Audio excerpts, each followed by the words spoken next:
ঘোষণা দেয়া হলো মক্কায়, মুহাম্মদের মাথা কেটে এনে দিলে এত এত স্বর্ণ মুদ্রা দেয়া হবে। ওমরে ফারুক রাজি হয়ে গেলেন, নাঙ্গা তলোয়ার নিয়ে বিশ্বনবীর মাথা কাটার জন্য ছুটলেন। নাউজুবিল্লাহ পড়বেন না? বনু জাহরা গোত্রের এক লোক বলে, আইনা ইয়া ওমর, কই যাও? মুহাম্মদের মাথা কাটতে যাই। আরে মুহাম্মদের মাথা কাটতে যাও? তোমার বোন ফাতিমা বিনতে খাত্তাব আর তোমার বোন জামাই সাঈদ কদ সাবা, এরা তো ধর্ম ত্যাগ করে ফেলছে, এটা তো আমাদের ধর্ম ত্যাগ করে মুহাম্মাদের ফলোয়ার হয়ে গেছে। আগে ওমর ঘর সামলাও, পরে মুহাম্মাদের মাথা কাটতে চেও। ওমরে ফারুক অবাক হয়ে গেলেন, তলোয়ার নিয়ে বিশ্বনবীর দিকে না যেয়ে নিজের বাড়ির দিকে চলে গেলেন। বিশ্বনবীর আপন বোন ফাতিমা বিনতে খাত্তাব, বোন জামাই সাঈদ আর খাব্বাব রাদিয়াল্লাহু তাআলা আনহু তিনজন মিলে সূরা তাহা তেলাওয়াত করছিলেন। পড়েন সুবহানাল্লাহ। মক্কায় লুকিয়ে লুকিয়ে দাওয়াত হতো। খাব্বাব রাদিয়াল্লাহু তাআলা আনহু একটা চামড়ার ফলকের মধ্যে সূরা তাহার কয়েকটা আয়াত এনে ওমরে ফারুকের বোন আর বোন জামাইকে শিক্ষা দিচ্ছে, ট্রেনিং দিচ্ছে। সুবহানাল্লাহ পড়েন। লুকিয়ে লুকিয়ে ওমরে ফারুক যখন ঘরে চলে আসলেন, এরা তটস্থ হয়ে গেল। সাইয়েদনা খাব্বাব বিছানার তলায় লুকিয়ে গেলেন। ওমরে ফারুক বললেন, দরজা খোলো। ফাতিমা বিনতে খাত্তাব দরজা খোলার পরে নির্মম ভাবে সাইয়েদনা ওমর রাদিয়াল্লাহু তাআলা আনহু বোনের গায়ে আঘাত শুরু করে দিল। বোন জামাইকে আহত করতে শুরু করলো আর বলতে শুরু করলো, তোরা পাগল হলি কেন? কি আছে ওই মুহাম্মাদের মধ্যে? কি জাদু নিয়ে সে এসেছে? সে যাই বলে লোকজন পাগল হয়ে যায়, সবাই তার উপর কালিমা পড়ে ঈমান এনে ফেলে। কি এমন জিনিস তোদের কাছে আছে যেটা দেখে মুহাম্মদকে তোরা ভালোবাসলি? কি আছে? কি পড়তেছিলি আমারে দেখা। ফাতেমা বলে, ইন্নাকা রিজসুন লা ইয়ামাসসুহু ইল্লাল মুতাহহারুন। ও আমার ভাই ওমর, তুমি নাপাক। তুমি কি? লা ইয়ামাসসুহু ইল্লাল মুতাহহারুন, পবিত্রতা অর্জন না করে এই কোরআন ধরা যায় না। সুবহানাল্লাহ পড়েন। ওমরে ফারুক গোসল করে আসলেন, কারণ ধাক্কা তো আগে কয়েকটা খাইছে। কথা বুঝেন নাই বোধহয়? প্রথমে দোয়ার ধাক্কা, পরে কোন সূরা দিয়ে ধাক্কা? হাক্কা দিয়ে ধাক্কা। 3 নম্বরে এখন আরেকটা ধাক্কা খাবে। গোসল করে আসলেন। ফাতিমা বিনতে খাত্তাব বললেন, গোসল যখন করে এসেছেন, এই নেন। ওমরে ফারুক এবার চামড়ার কাপড়ের মধ্যে সূরা তাহার প্রথম আয়াতের দিকে নজর করলেন। নজর করেই কোরআনের প্রেমে পড়ে গেলেন। পড়েন সুবহানাল্লাহ।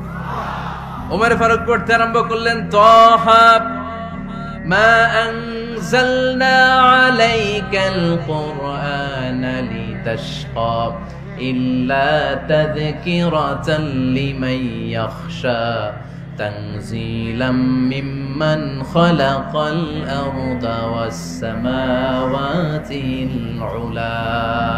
সুবহানাল্লাহ পড়েন।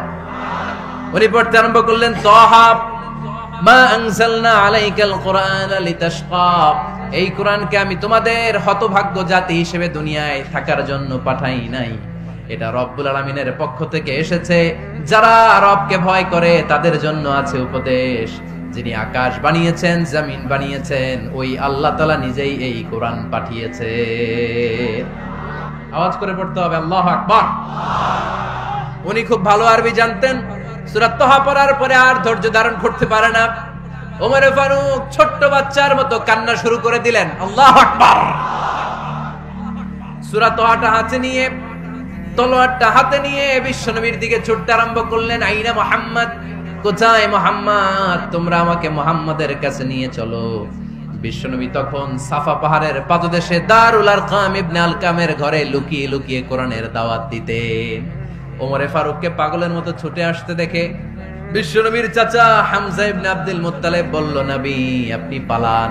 ওই যে খাত্তাবের বেটা ওমর আপনাকে অপমান করার জন্য, আক্রমণ করার জন্য তেড়ে এসেছে। সাহাবীরা বললেন, নবী আপনি পালিয়ে যান, আমরা সামাল দেব। বিশ্বনবী বললেন, না আমি পালাবো না, বরং তোমরা সরে যাও। ওমর ইবনে আল খাত্তাবকে আমার দরবার পর্যন্ত আসতে দাও।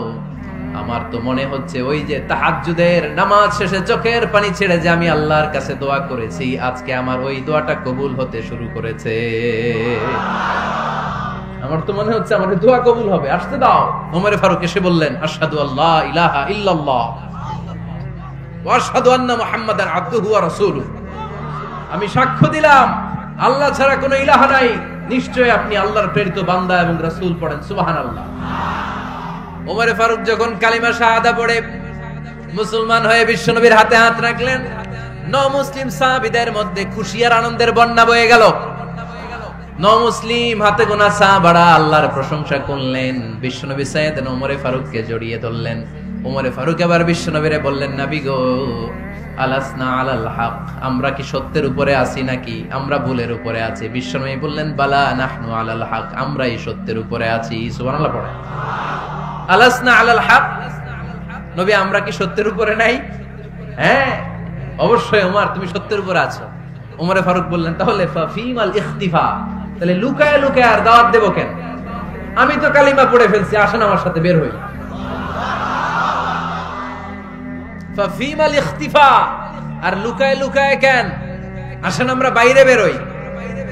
বিশ্বনবী বললেন, ওমর এটা মাক্কি জীবন, এখানে আমরা একটু গোপনে গোপনে দাওয়াত দিতে চাই। ওমরে ফারুক বলে, না, আমার দায়িত্ব, আমি একটা মিছিল দিতে চাই নবী।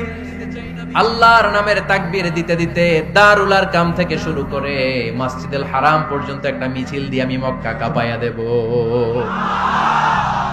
অনুমতি দেন। বিশ্বনবী দিতে চায় না। ওমর ফারুক অনেক বুঝানোর পরে স্বল্প পরিসরের একটা অনুমোদন পাওয়া গেল বিশ্বনবী সাল্লাল্লাহু আলাইহি ওয়াসাল্লামের কাছ থেকে।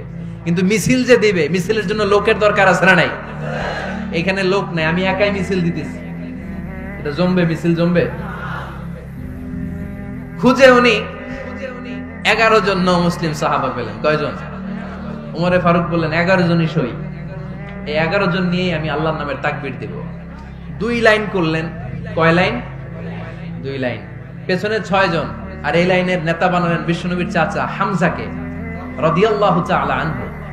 আর সামনে 5 জন, তার আগে দাঁড়ালেন উনি নিজেই।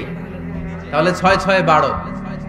বললেন, এই 2 লাইনই আমরা তাকবীর দিতে দিতে, বেশি না, এই দারুল আরকামের ঘর থেকে, আপনারা জানেন যে সাফা মারওয়া এখন যে সাই হয়, এই সাফার পাদদেশে ছিল দারুল আরকামের ঘর। উনি বললেন, এখান থেকে ওই যে কাবার গিলাফ দেখা যায়, কাবার গিলাফ পর্যন্ত আমরা এই তাকবীর নিয়ে ওখানে যাব। সুবহানাল্লাহ পড়বেন না? ওখানে উনি দাঁড়িয়ে ছোট্ট একটা ভাষণ দিয়েছিলেন। উনি বলেছিলেন, মান আরাদা আন তাসকুলা উম্মু ওয়া ইয়াতামা ওয়ালাদু ওয়া তারমিলা যাওজাতুহু ফালিয়াসুদ্দানি। খেয়াল করে শুনেন, কান দুইটা খরগোশের কানের মতো খাড়া করেন। উনি এক বাক্যের একটা ভাষণ দিলেন। ভাষণ দিতে জানলে বড় ভাষণ দেয়া লাগে না। এক বাক্যের ভাষণ দিয়ে গোটা বিশ্বকে ঝাঁকুনি মারা যায়। চিল্লায় বলো ঠিক কিনা?